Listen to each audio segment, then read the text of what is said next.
I knew it'd be fascinating. Guy Schanschieff, who founded Bambino Mio with his wife, Jo, they have created the biggest reusable nappy brand in the world. Oh my goodness, I couldn't believe some of the statistics that I had no idea about. Taking 300 years to degrade a single nappy, that in the UK we throw away 3 billion nappies a year. I mean, this is unbelievable. What I love about this is in 1991, having a mission and a purpose and a thought, and in 2022, still going at it, where society is finally catching up with what we need to keep our planet safe. And there was Guy and Jo right at the forefront, hand in hand, leading the way. This is going to be a podcast talking about not only sticking to something, changing the world, internationalization, but ultimately committing to a vision to do good. It's just such a beautiful podcast. Bow your head and let your eyelids close on down. Where we're going, you won't need to bring your frown. I'm Holly Tucker, and welcome to Conversations of Inspiration. Back in 2006, I founded Not on the High Street from my kitchen table, and since then, I've gone on to launch Holly & Co. I'm the UK ambassador of creative small businesses, and I believe that having a business doing what you love is the key to a happy, fulfilled life. My dream is to help everybody start theirs. I'm here to offer advice, inspiration, wisdom, and encouragement. And in my view, the best way to do this is by sharing stories. So I've reached out to my favourite small businesses, entrepreneurs, and those who simply inspire me and asked them to share theirs. With thanks to Adobe, who've helped bring this podcast to life. Here are my conversations of inspiration. Hi Guy, what a pleasure to meet you. I am intrigued to have this conversation. Bambino Mio is the biggest reusable nappy brand in the world, and your products are available in over 50 countries. I've never spoken about this subject before, but I know we're going to touch on so many interesting aspects for business. Welcome to Conversations of Inspiration. Thank you, and thanks for having me on. Often we speak about founders finding their sort of entrepreneurial streak when they go back to their childhood. For me, it was sitting on the stairs creating travel agents, because do you remember all the booklets you used to be able to get from travel agents? That for me was absolutely intoxicating. And I read when researching you for this podcast that you used to set up jumble sales and fruit and veg stalls when you were little. Did you always want to have a business? Yes, I think from as early as I can remember, I'd always wanted to run a business. I remember, aside from the examples you've given, when I used to sort of play as a child, it was offices I was setting up. I was sort of putting a desk there and a telephone on the desk. So we often joke that running a business now, I'm sort of living my childhood dream from just that setting up offices, whereas many children had a much wider imagination. Mine was around offices. And as you say, there are lots of examples in my childhood. I remember, very young, sort of running a charity jumble sale, which was sort of before car boot sales and things like that. And it went incredibly well. Okay. The one thing I remember about that being very young is I'd managed to find somebody who would buy all the stuff afterwards.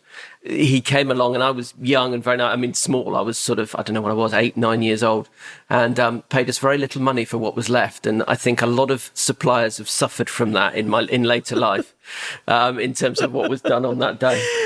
You have actually quite an exotic story of how the business first came about. It was in 1991. You were travelling the world with your now wife, Jo, and you had a chance conversation at the Taj Mahal.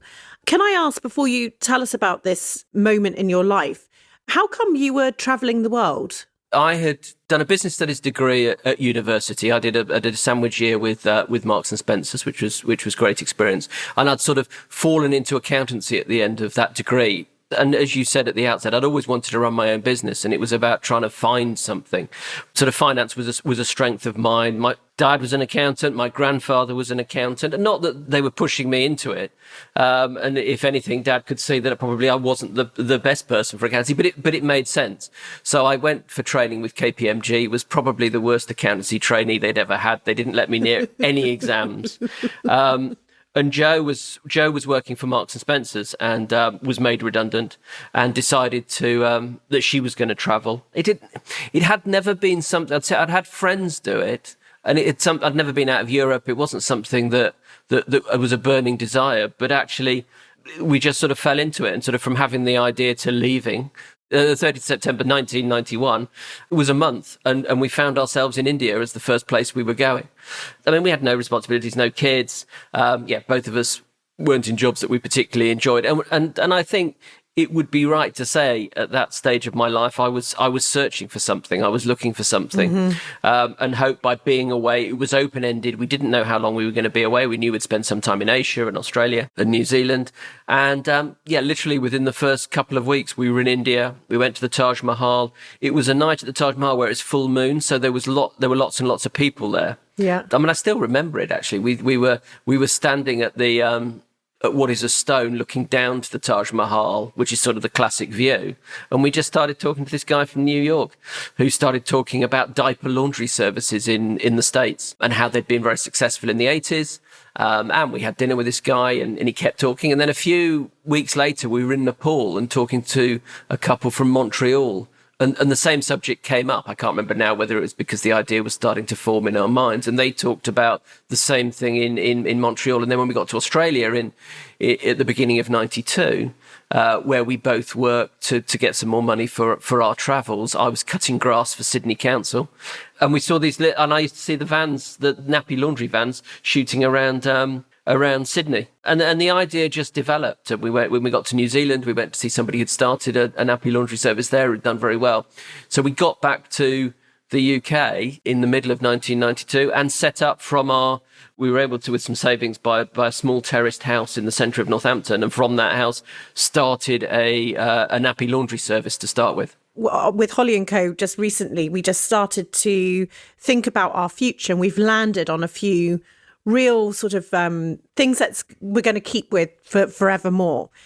And since that moment, when we look out in the world, we keep seeing examples of things almost reassuring us that we're on the right path.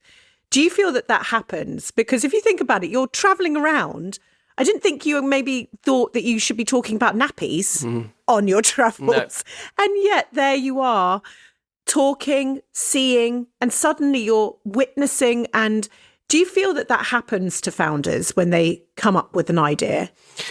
There must have been something, because to start a company involved in washable nappies, reusable nappies in the early 90s, to anybody who stood away from that, and we did hear it lots and lots of times, we must have been mad, because people would say, well, disposables, everyone's gone to disposables now. That's the future. We won't need to wash nappies anymore. They'll just get thrown away.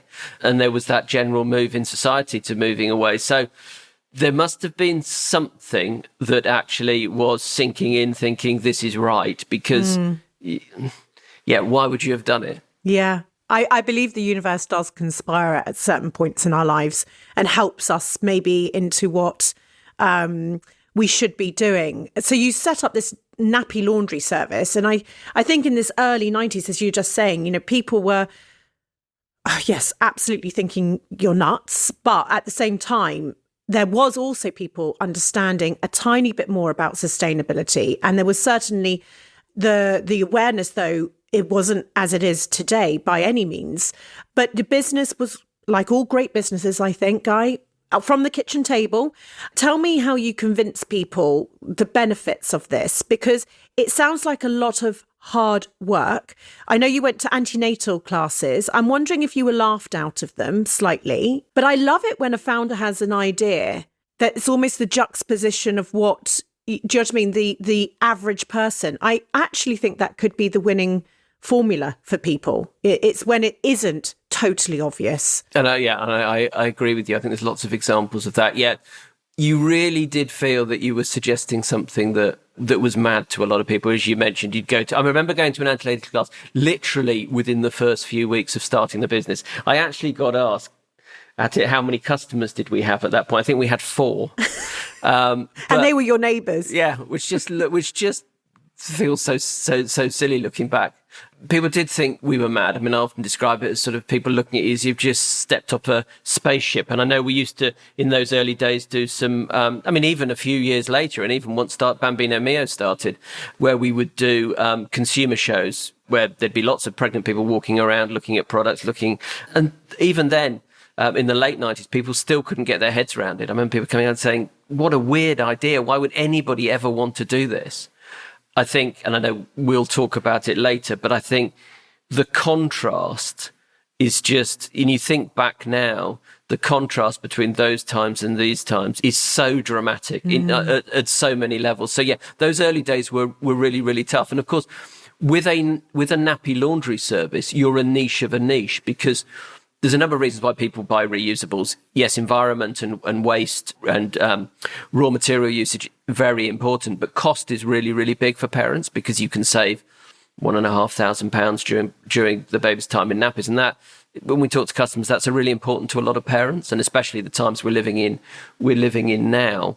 But you don't get that with a laundry service, because you're paying a laundry fee. So the cost is sort of fairly level with disposables at that stage. So we were trying to push a niche of a niche, but I think the grounding that gave us was, even though we ran the nappy service for sort of 4 or 5 years and then stopped, what it was meaning is we were coming face to face with customers every single day. And with a laundry service, if you don't get on with it, you just stop. So that income stream stops. Yeah, it never properly scaled. We probably the most low few hundred customers, and we were driving our little van around to pick up dirty nappies and deliver clean nappies.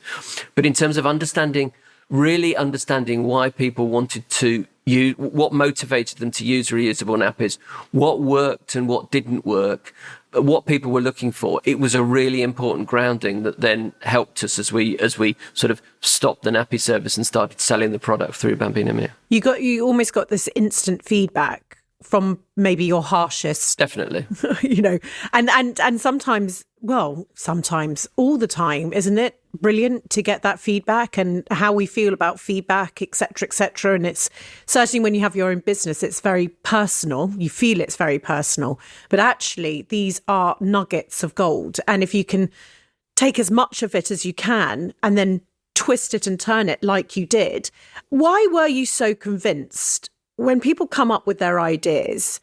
Why were you, though, for those dark days, which I'm sure you absolutely had, you come out these antenatal classes, I think you were charging £7-8 a pickup or something.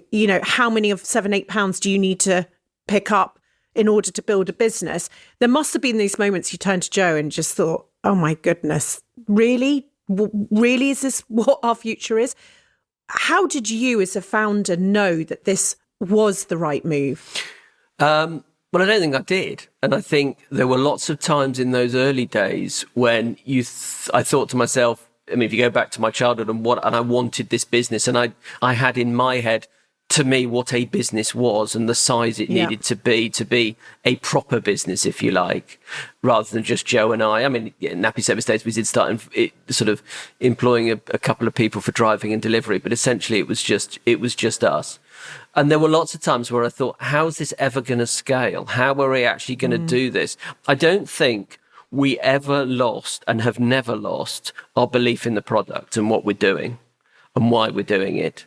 To us, it's always seemed a sort of no-brainer in terms of this is the way that we have to go. It may have taken the world a long time to sort of catch up with us, but we're seeing that now. So I don't think we ever lost that belief in the product and what we're doing. For me, it was about not being able to see that leap in terms of how it got scaled. And I think that was reflected sort of in our decision which was sort of taken out of our hands really, but to stop the nappy laundry service and move to Bambino Mio, because that was the way to scale. There were lots of benefits. That was the move. But there were lots of times in terms of how do we navigate? How do we get to where we want to go? And let's keep going. But actually, so we never sort of questioned that. For me, it was about, how do we get there? How do we navigate this? The setup, the makeup of that drive, so isn't that classic thing they say about entrepreneurs, that we're able to take the knock and slightly fail, but then we take what we've learnt and repackage it again and try it again. And that's slightly what you did. You knew that you needed to move this this mission that you're on forward. You absolutely started Bambino Mio because of those learnings. I remember talking to Paul Lindley, founder of Ella's Kitchen, and this idea of having this higher purpose and how important it is to founders, like get you out of bed on those bad days, be able to take the criticism, be able to fold up one company and open up another. Really, for Paul was to encourage healthy eating habits in our children. Yours is to make positive impact on the world through a product that is used day in, day out by millions, billions of people worldwide. Do you think having purpose-driven business has not only kept you going, but allowed you to help other people outside of nappies, for instance? Because I know you have a social enterprise helping a chain of small islands in the South Pacific, and you're supporting them as disposable nappies are banned there. Is that important to you to have these missions that you can now go on? Yeah, I think it's always been, for me, bigger than Bambino Mio. Our mission when we first started, we've refined it a little bit in terms of definition over the last little while, but essentially it's still the same. In the early days, it was to make reusable nappies commercially acceptable worldwide. In other words, when we started, what reusable nappies meant to parents were a packet of old-fashioned terry nappies collecting dust at the back of a small baby shop. But actually, we always felt that if you brought that into the 20th century, 21st century now, in terms of the way you operate in business, in terms of all elements of the business. I'm not just talking about having great products that people want to use that work really, really well, but the whole business. And remember, the great thing about operating in the baby market is you've got new people coming to that all the time. Yeah. And a lot of those people coming to the market have no information about it. So they have a short period of time in which to learn, take learnings from other parents. It's why in the baby industry, I've always felt that brand is really important. It's why awards and endorsements, and if we bring it up to where we are now, influencers who seem to have taken over sort of from midwives and close family in terms of giving advice. But during that period of time, it is possible to change people's attitudes and learnings. And so we were able to do that. And we have been able to do that over time. But it's always been about, for me, that bigger purpose of getting people to use reusable nappies. So if we can do that as a business, we then need to be geared up to fill that gap as the market expands. But for me, it's and for a lot of people, and the majority that work at Bambino Mio, it's that bigger purpose. And I think there's 2 or 3 examples of that which I can give. You touched on Vanuatu, which is the islands. Thank goodness you said that, because I saw how I just missed out the name of it. Yes, say it again. Vanuatu. Vanuatu. Yep. So Vanuatu's small islands off the Australian coast. They announced a ban on single-use plastics 2 or 3 years ago. And as part of that, they announced a ban on disposable nappies. Now, we don't actually advocate a ban, and we can maybe talk about that later, but they did announce a ban. And quite naturally, there was a big backlash from parents in Vanuatu about that. And you have to remember, with Vanuatu, it's small islands. Many of the outlying islands don't have running water, don't have electricity. Mm-hmm. So there was a big backlash. But we started working with a cooperative out there, Mama's Life, who were already making reusable nappies in a really small way, partly to help them scale up, but more importantly because with reusable nappies, it's not about taxing, it's not about banning, it's about education. So actually we funded a project out there following the reversal of the ban on nappies by the government because of the backlash, to actually get out into the community, show parents what these products look like, give some information. And that report came back showing that 80% of people in Vanuatu bought into it. Wow. And actually, what I've realised over the last few years as we've grown and being able to get out to places like Vanuatu, it has one municipal waste dump on the main island. And it's not like the UK, where a rubbish lorry turns up once a week to pick up your rubbish. If you're out in the islands and you have single-use products, there is nothing you can do with it. You can burn it, or in the case of nappies, they bury them on the beach and they get washed out to sea. Yeah. And you have to bear in mind that they're not a wasteful society. So as nappies, disposable nappies have been introduced in the last 10, 15 years, 27% of all their waste is just disposable nappies, which is why the 20th biggest item found in waste in oceans is nappies. And it's a big, big issue. And if anything, over the last few years, I have become more passionate about it, because you look at a place like Vanuatu, and this is going on throughout the world, and you have big corporations pushing single-use products into countries who have no infrastructure whatsoever to get rid of them. And these companies are taking no responsibility for it whatsoever. Gosh, I knew I was going to learn so much. I was speaking to KTM from Fine Cell Works about the prison system. I found that podcast so fascinating because I hadn't thought about the prison system. It wasn't something I was daily thinking about, such as my son is 17 and I'm not thinking about nappies. But it is absolutely unbelievable that we do not know those statistics, such as, I think when looking at your website, which is fantastically informative, it takes 300 years to break down a nappy. Is that right? And yeah, there's 3 billion. Is it 3 billion nappies are thrown away each year? I'll throw out my few stats now. Go on, we call them sexy stats at Holly & Co. We love a good stat. So I'll quickly go through these. 1% of all plastic in the world goes into making single-use nappies. So, and the production of plastic, obviously that's, there's implications with carbon emissions and oil and all sorts of things. But 1% of all plastic production makes single-use nappy. Globally, 90 billion nappies are thrown away every year. Reusable nappies use 98% fewer raw materials and generate 99% less waste. The other side of it, which is resource use, because obviously disposables are using a lot of natural resource. And resource use... Again, what's something you don't think about at all. No, and resource use is responsible for 90% of biodiversity loss and 50% of carbon emissions. In the UK, as you say, it's 3.6 billion disposable nappies are thrown away every year. But if you look at the 3.6 billion nappies, that compares to only 1.1 billion single-use plates, 2.5 billion coffee cups. But as I say, the disposable nappy is at 3.6 and it is far more bulky. So as a society and as a country, we were addressing single-use plates, we were addressing coffee cups, but we're not addressing. So just in terms of coming back to your question about sort of the bigger purpose, 20 years ago, I worked with a number of our competitors to set up a trade organisation. The industry was still really small then, 2003, but obviously we were getting profile. But I felt quite strongly that we had to be part of this debate because it's a significant part of the waste stream. But you don't have children in nappies, but you're still paying part of the £140 million it costs local authorities every year to get rid of disposable nappies. So you're still paying for them, even though you don't have use of them. So, the Nappy Alliance we set up in 2003 to make sure that we engaged with government, that the nappy issue wasn't forgotten.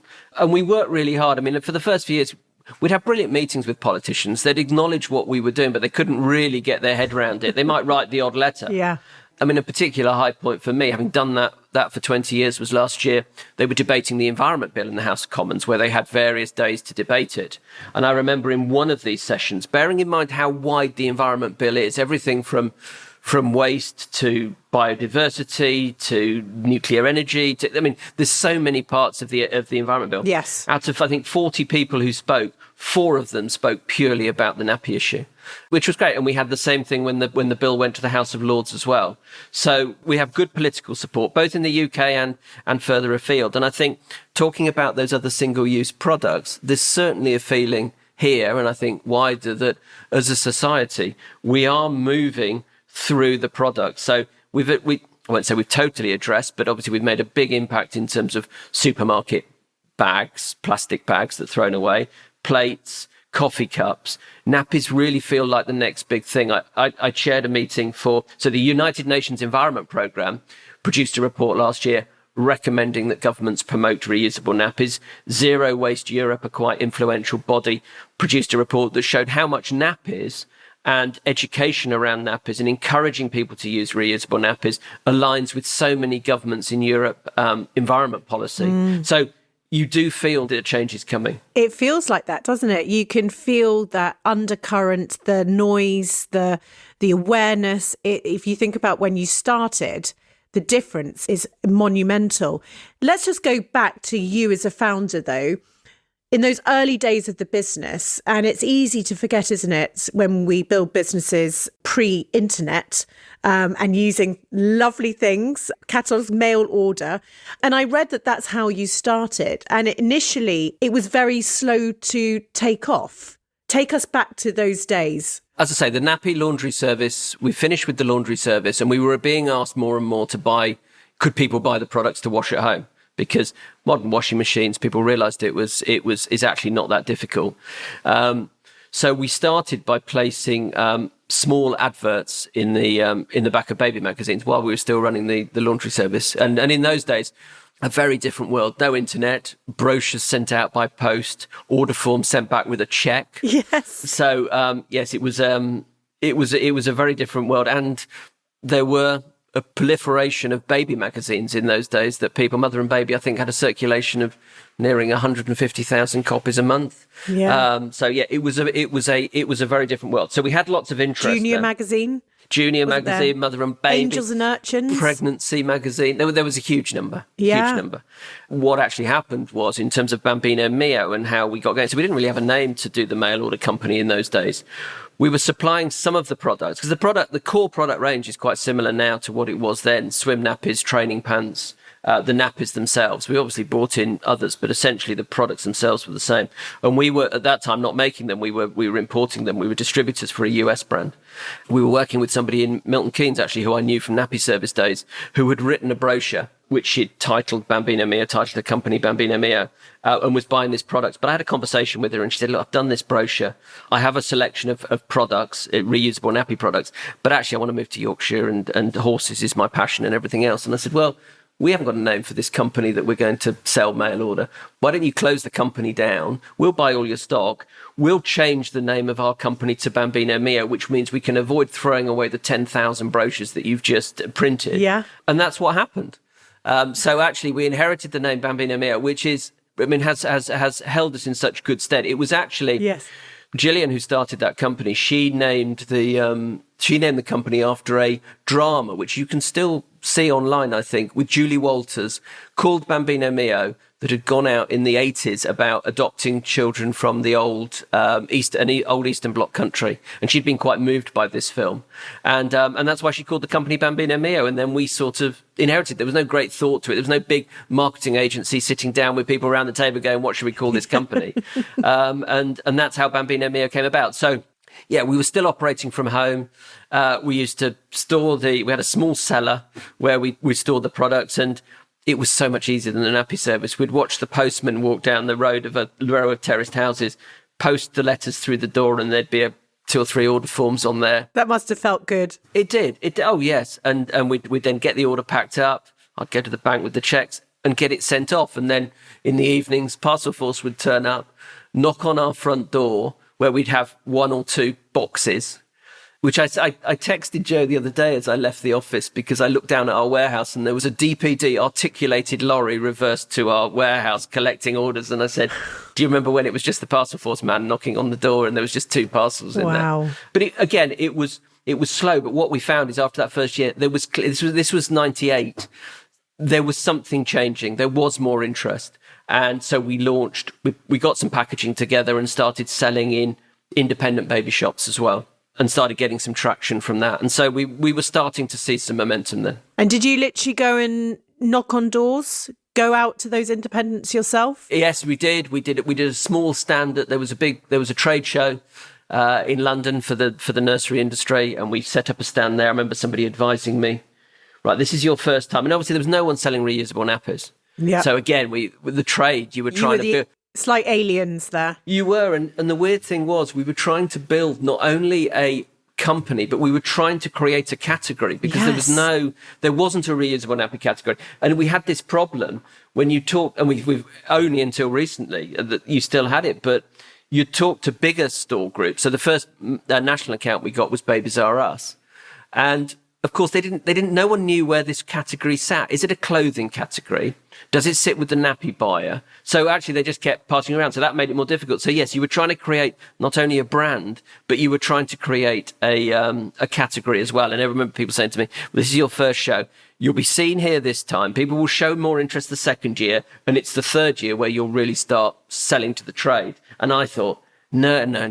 We'll do this from day one. We're going to do loads and loads of it. But of course, they were right. It was the third year when we started to do it. But yeah, we started to create that category.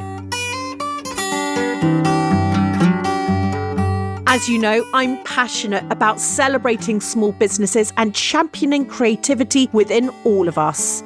That's why I'm thrilled to be working with Adobe Express, who each week are handing over their ad break to a small business founder, shining a light on their own businesses and sharing how Adobe Express really is helping fuel their creativity. Hello, I'm Jess, and I'm the founder of Richmond Bakes. I launched my business in lockdown in 2020 as a side hustle to my full-time job as a digital manager. I have a real passion for baking, and I really didn't expect for that passion to take off in the way that it has. Launching my own business has been a real learning curve, and Richmond Bakes has gone from strength to strength, so much so that I recently started a new job to allow me the flexibility to focus on growing the business even more. In my day job as a digital manager, I've always been a huge Adobe fan. Last week, I took the next step with Richmond Bakes and attended my first market, where I was able to meet customers face to face. Of course, the first thing I had to do to prepare for this was to create branding and leaflets for my stall. And if I'm honest, despite my technical background, I didn't really know where to start creatively. So for the first time, I used Adobe Express, and I can't believe how easy it was to use. In a few short clicks, I was able to bring Richmond Bakes to life on flyers, leaflets, and signage. And even though I was using templates, I was easily able to keep everything on brand to my business. You'll be pleased to know that my stall was a huge success and I pretty much sold out. The flyers I created were really popular, and I've already seen new customers to my website who are using the welcome offer that I featured on them. Not only am I looking forward to more successful market days, but also seeing how I can use Adobe Express to improve my website and my social media content. I've already redesigned my invoices too. If you'd like to follow my journey with Richmond Bakes, you can find out more on richmondbakes.co.uk or follow me on Instagram at richmond_bakes. Thank you once more to Adobe, who have helped to make this podcast episode happen. If you want to find out more about Adobe Express and how it can help your business, head over to adobe.com/go/hollytucker. Now let's get back to our conversation of inspiration. It's worth noting, isn't it? Sometimes with these wildest of dreams, you get it as the founder and those around you, but actually you were a niche of a niche. People hadn't seen it. You were having to do industry education. I know certainly with Not on the High Street, it was small businesses understood, Amazon sold books at the time. And, had eBay sort of like your grandmother's birthday present, pair of socks on your bed. And it was like Socks 123 was the product name. And it was just completely, but we had to go out there and talk to small businesses. This is a new way of doing it. And actually teach them about the internet. A lot of conversations I had was, do I need a computer and a printer to be on notonthehighstreet.com?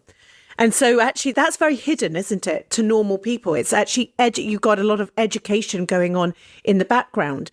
I'm interested to talk to you because it's not something necessarily, and certainly with Brexit and the issues that that's caused, talking about your ambitions, because you actually scaled the business exporting as well, recognising that you would only be a certain size in the UK. There's only a certain amount of nappies that were bought. Be interesting just to talk to people who might have that ambition to look outside of the UK, how to get out there, because I know you slightly went full circle. Yes, so we, as you rightly say, the baby market's a finite market. As a brand, you sort of get two choices. One is, do you start sticking your name on your brand on loads and loads of different baby products, so the people who are buying from you buy more? Yeah. Or do you look for new markets? And we definitely made the choice of new markets because we want to be category leader. We want to be seen as being experts for reusable nappies. And so therefore, export seemed the way to go.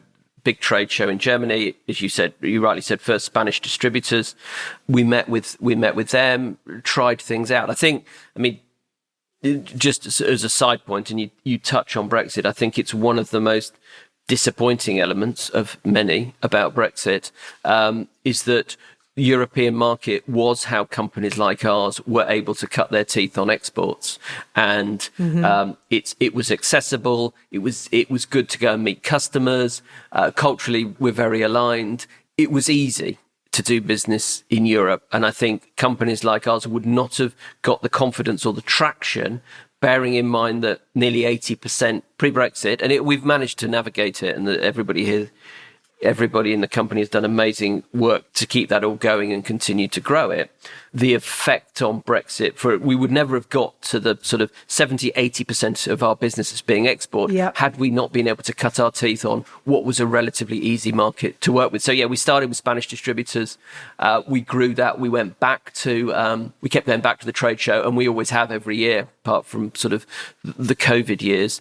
And we went back the following year. And then we did a bit of research that year. We sort of specifically targeted countries and got people to the stand who we thought might be interested. But it was back creating that category. No one was creating that category. So it was educating about the category, not just the brand.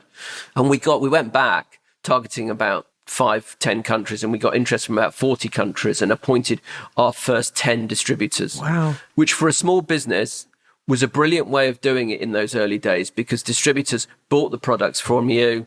They had the contacts. Obviously, the internet was not particularly advanced, so it's still personal contacts that those distributors had with independent baby shops, because we were starting again from the independent baby shop level. PR, just generally, they knew that market, and as a small business, there's no way we would be able to reach that directly.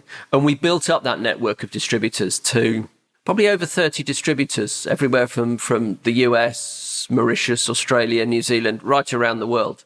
I always think of those days as we were still in that startup mentality. So our distributor in Malta probably got as much care and attention as our distributor in the US. Right, yeah. And actually, the other thing you've got to do, we really had to do, and I'd like to think this has left me now, because of where we'd come from and starting completely from scratch. We were just grateful people wanted to buy our products. Yes. It didn't really matter where they were or who they were. We just wanted to get the fact that orders would come in. And I think that goes back to those early days where you're fighting for every single order. That mentality was still there. And so over time, we worked with these distributors. And with those distributors, and we're talking 2008, 2009 now, 50% of our business was export through this network of distributors. 50% was UK. But we hit a plateau of a sort of £2 million business, and that carried on for 2 or 3 years. And I always, looking back, and I know a lot of people talk about this, and it's certainly true in our business, this sort of 3 stages of business where you have the initial part where you're just grateful people want to buy your product. The next stage is can you scale that? It's all very well setting up a business, and you can sell to people and you employ a few people, but actually, especially for us with our purpose and what we want to do, to really have an impact, we needed to scale.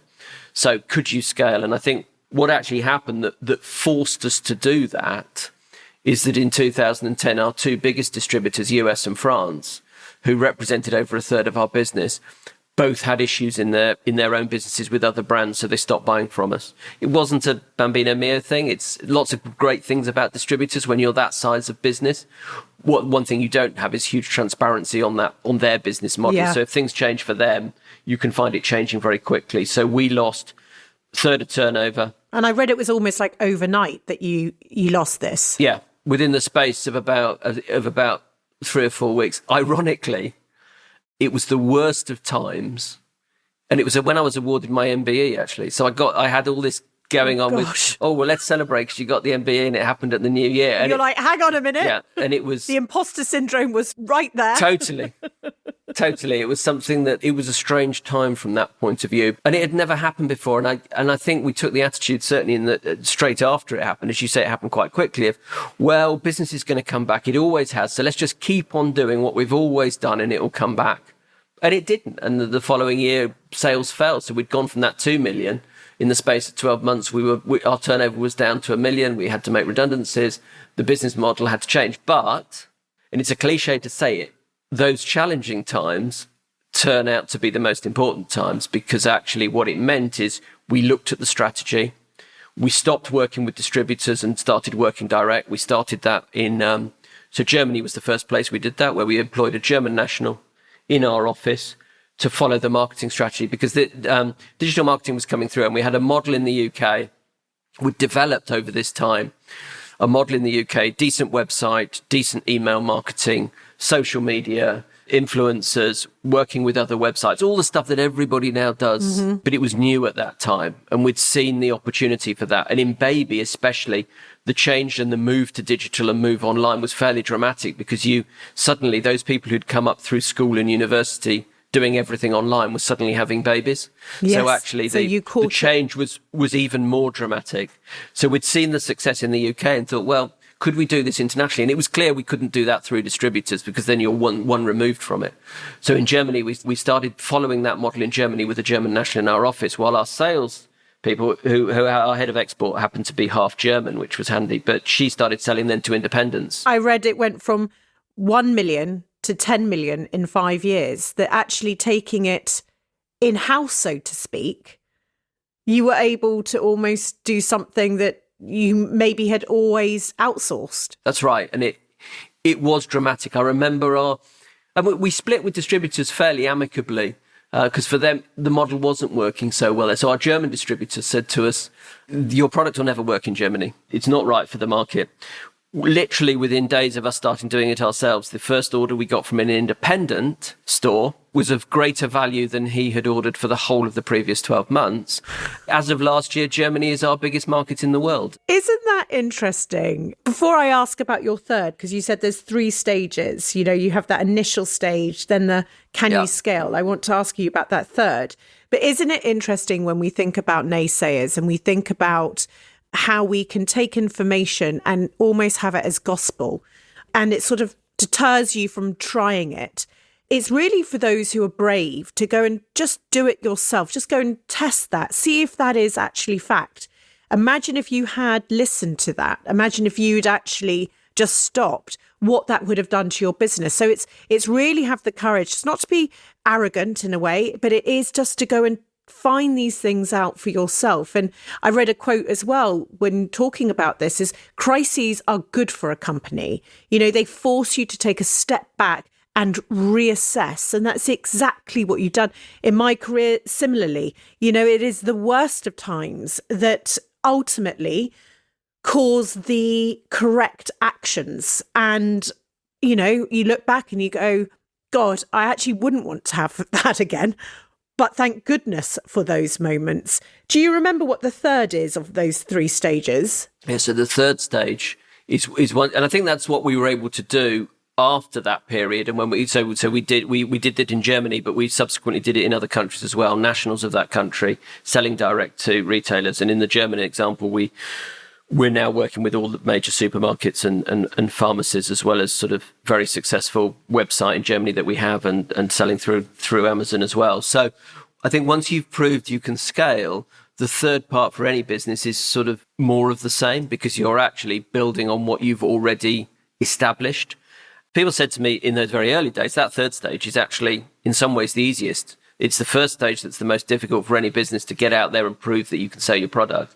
Next, to actually, can you scale that? But then it is more of the same. The numbers, of course, are much, much bigger, but actually you're doing more of the same. I think over the last little while, the other bit that I've realized is that when you go between the stages, you do need to make big changes. One thing as a business we've gone through recently is that, I suppose, having started a business from scratch, what you tend to do is you build on the foundations that you started and keep working the same way.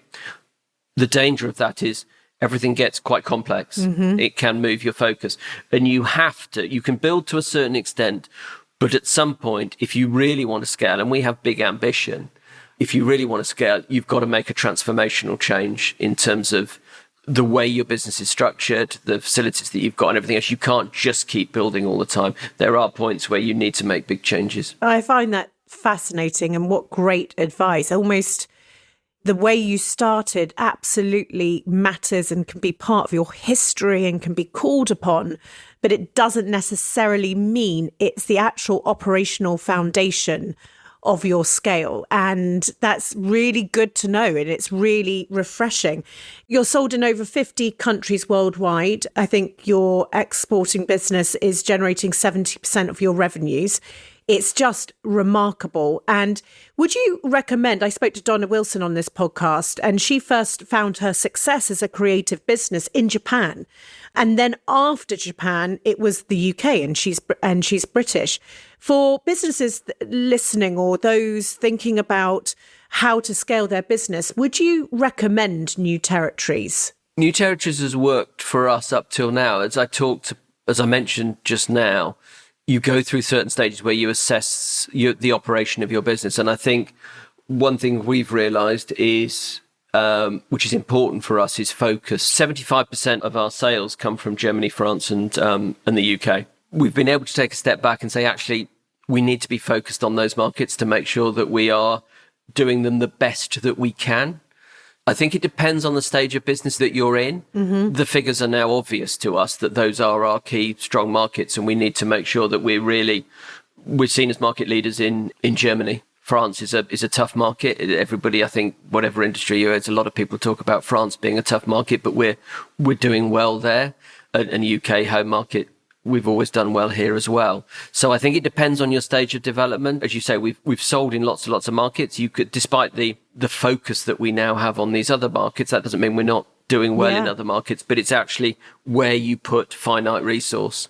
And going out in those early days to lots and lots of markets does let you see those opportunities by just going out and doing it rather than talking about it. We didn't do a lot of, in those early days, analysis of, right, where's the right birth rate, level of income, any sort of analysis. It was just sort of get out there, sell the product, let's see where it works. But I think, as I said earlier, it's making sure that every so often, in terms of the way your business moves forward, you do actually take that time to step away and say, right, what is right for us now? And what is right for us now is to concentrate on those markets where we're strongest, to make sure that we're reaching as many people as possible, because we've sort of done some of the work in terms of reaching a good percentage and we're doing well and it's growing well. But let's make sure that we don't dilute it so much by going all over the world. And it must be also just fascinating as founder, you know, to experience, you're looking at me with this huge map behind me. You know, the world is a most glorious place, and your business is, you know, seeped in a mission and a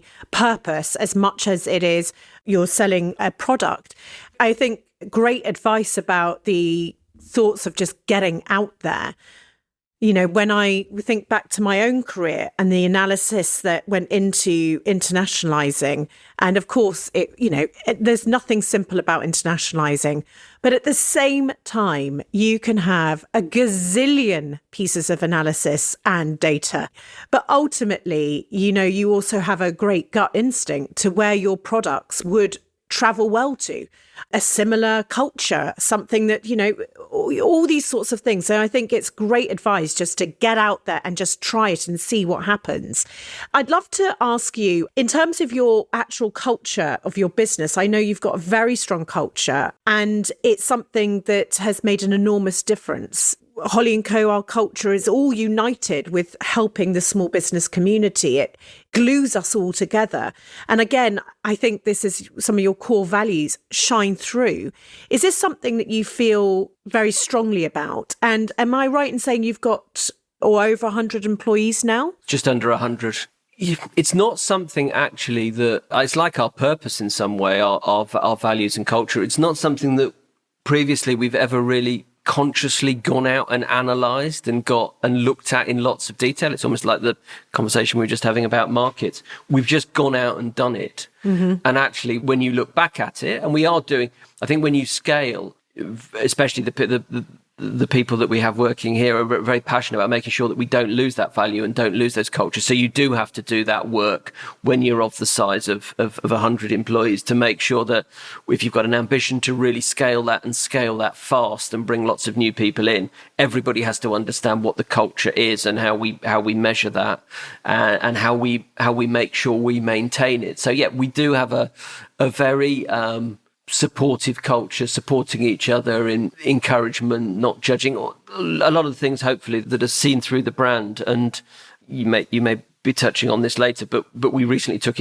outside investment for the first time from BGF. And I think when we sat down and we had a really good session with BGF and every member of staff, and I think what came through is everybody welcomed that investment. Everybody welcomed the fact that we had experienced people sitting alongside us to help really grow the business. But I think the message that came through strongly from everybody was here is, look, let's not lose what's special. We know, and that's the other great thing about everybody working here, because we've grown fast, everybody is open to change. Everybody realizes, hey, we need to change, but actually the benefits of change, the fact that when you start operating at another level, you need to change because you can't keep working the way you were and expect to achieve the next level. So everybody welcomed that, but culture that's what came through at the top of the list of everybody, that when we took investment and sat down and talked about it, that was the thing that people really wanted to protect, that culture that you talked about. And actually, if you do that, I always worried that you would lose it as you grew. But actually what happens is if you can imagine, when we were really small, 9 or 10 people, if you had a couple of people who came in who were culturally very, very different, that's 20% of your workforce, and that could be a big influence.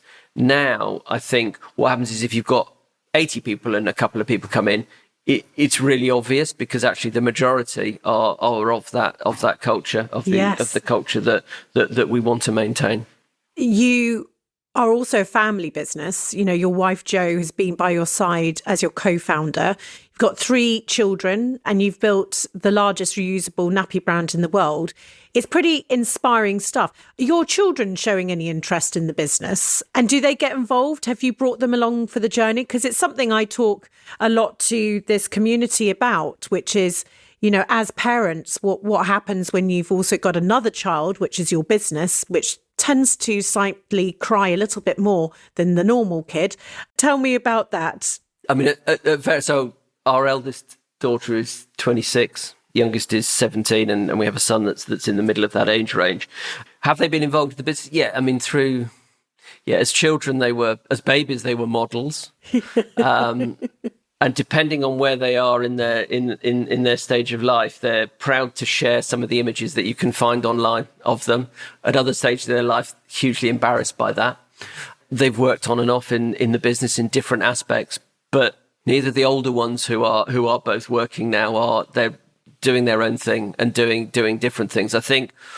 And why is that? I think when it's a husband and wife team, and it is, however much you try at certain times to try and separate, it's been part of our lives all the way through. Yeah. And I think they've seen the struggles as well as the good times. And I don't think certainly for one of them, they don't want that. They definitely don't want that. I mean, there's aspects that you can see of things they've learnt and the ways that they operate that they see from the business.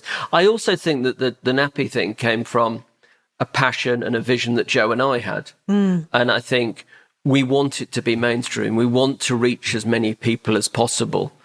Quite understandably, why should our children have the same passion, vision, outlook? And actually, as we talked about in terms of bringing skills into the business and maximising the opportunity of getting reusable nappies, reaching as many people as possible, there are certain skills that we need to drive that forward. I think it would be a complete fluke if your children had the right things, because we could start a business, we could get it to a certain level. And certainly that's and one of the reasons we brought out in investment is because we needed to bring new people in. We needed people to take it to the next level. And that is a specific skill. We have a skill to get it to a certain point and actually to still be the voice and be out there shouting about the reasons why people should use reusable nappies and trying to grow the category and being great advocates for Bambino Mio. But in terms of that day-to-day, how do you make sure you can scale a business? That's a very specific skill, which I think you do get to the point where, and I know you will be able to quote me examples where entrepreneurs have been able to take it much, much further. But actually, my view is anyway, you take it as far as you can, and then actually you bring in those skills to help really real scale it, because there are people out there who are very, very good at that. I agree. Before we go, I want to ask you, the future, you've already mentioned it's to get as many people using as reusable nappies. You know, you are on that mission. You've talked about raising funding. What, though, for you as a founder? I mean, I see that you are in the process of registering to become a B Corp, Holly & Co too. I think they've got a big backlog. It's absolutely been one long journey, which I hope is going to literally in the next couple of months come to an end.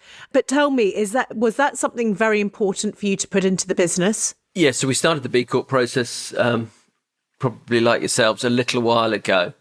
But we never did B Corp because we wanted the B Corp badge. We did B Corp because we knew the sort of business that we wanted to be. And we were looking at all these areas and actually thought, why are we trying to sort of reinvent the wheel? There are structures out there that we can judge ourselves against. And B Corp was great to do that because it opened up lots of conversations that we hadn't thought about. We knew the sort of business we wanted to be. Same here. But actually things we'd never considered. And actually, B Corp can be in some areas quite broad brush. And actually there's bits in B Corp where we think, no, that's not right for us as a business. And actually it's not right for the sort of business we want to be. And in our case, to be more responsible, to be more sustainable, actually we want to do it in a different way. But what the B Corp process allowed us to do, as I say, is measure ourselves against a framework. And that's what's been amazing for us. It's quite fascinating and it's not an easy process, but thank goodness it isn't in a way. Guy, this has been literally just fascinating. I now want to buy reusable nappies and find a child to put them in. So I will be doing that. Tell me, at the end of my interviews, I use this analogy that building a business is like being on an epic roller coaster. Your cart would be full of nappies, you and Jo sitting in it. Tell me, if that roller coaster, that cart hit the biggest low, what would you say that's been on your journey? I think the biggest low will be, which I talked about, 2010, when our turnover fell and actually everything we knew and every way of working didn't seem to be bringing it back. I remember at that time consciously thinking, and as I touched on it, ironically, it was I was awarded an MBE in the middle of those difficult times. And we had won other awards and there had been successes up to that point. And I remember thinking, if we can come back from this, that will be the biggest achievement, because actually it was so hard at that time. But you can now look back with hindsight and say, actually, what we managed to do then, because of those really difficult times, has led to the success that we've got. Yeah. And we couldn't have done it without that. Yeah. Which is weird in some ways. I've had experiences in my own life, Guy, exactly the same. And I think you're alongside many founders on this podcast who mentioned this. I really hope those listening really take note of that. Conversely, your greatest high? I still get an amazing high from meeting people who use our products. And I have been lucky enough to travel the world, to go to some amazing places. And and it goes back to that idea, we were just so happy that people brought our products in the early days.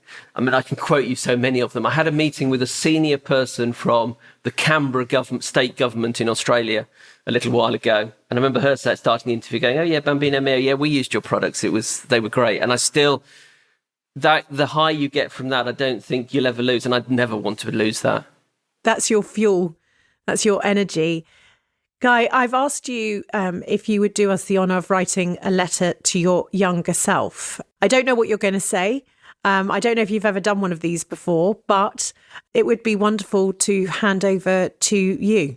When I read that and you wanted me to do that, I thought, oh, what's this going to be like? Oh, it's going to be quite difficult. Will I find time to do it? It's been the most amazing process writing this. I'm so, so pleased. You're very polite. Some people swear and kick to do that letter, and but then they say it's the nicest thing to do. So I really appreciate you sticking with it, and I hand over to you. I will try it. And when I did write it and read it, and I sent it to Jo, and we both shed a tear. So I'm going to try and get through this without. You would be with the majority if a tear did spring.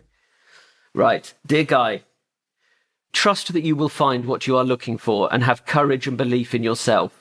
You are about to embark on the most amazing journey, both professionally and personally. You will make and find that business that you want to create, build and believe in. It will be a long and very bumpy road, but follow your childhood passions and entrepreneurial drive. Constantly push yourself and try new things. Take every opportunity and enjoy the ups and downs of the business roller coaster. You will make mistakes, but that's okay.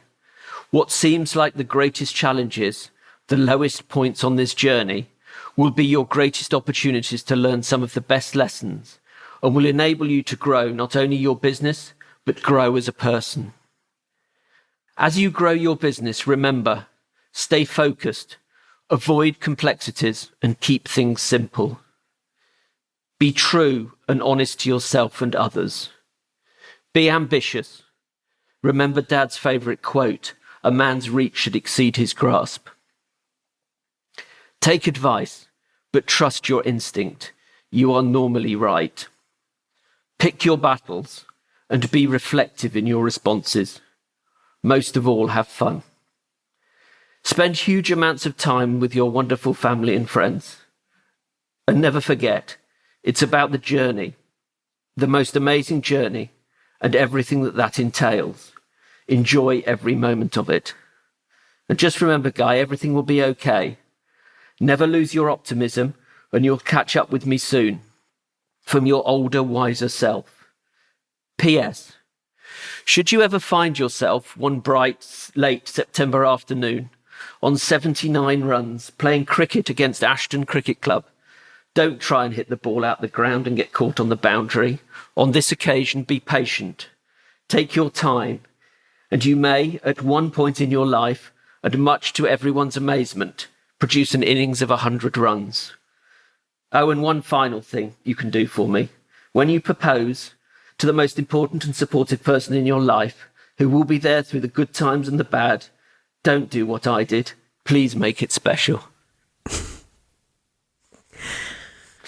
Gosh, Guy, what a journey you've had. And with Jo.